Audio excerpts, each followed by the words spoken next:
النبي صلى الله عليه وآله وسلم يقول في شهر رمضان: أيها الناس، إن أبواب الجنان مفتحة عليكم في هذا الشهر، فاسألوا الله أن لا يغلقها عليكم. أبواب الجنان 8.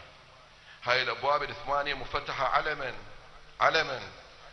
قال أمير المؤمنين سلام الله عليه: من صلى ليلة 8 من شهر رمضان ركعتين تفتح له أبواب السماء يدخل من أيها شاء. عفوا، أبواب الجنان، حتى إذا جاءوها وفتحت أبوابها هالليلة يفتحوها لكم.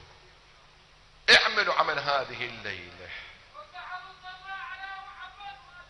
اللهم صل على محمد.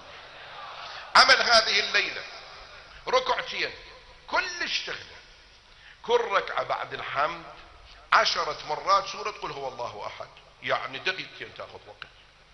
ركعتين مثل صلاة الصبح، صلاة هذه الليلة النية.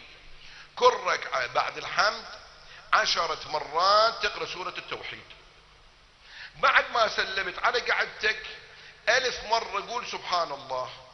أنا بالمصباح أخذت سبحان الله 100 مرة تاخذ أقل من دقيقة، يعني 1000 مرة تصير 8 دقائق، ودقيقتين الصلاة 10 دقائق. مجموع عمل هذه الليلة.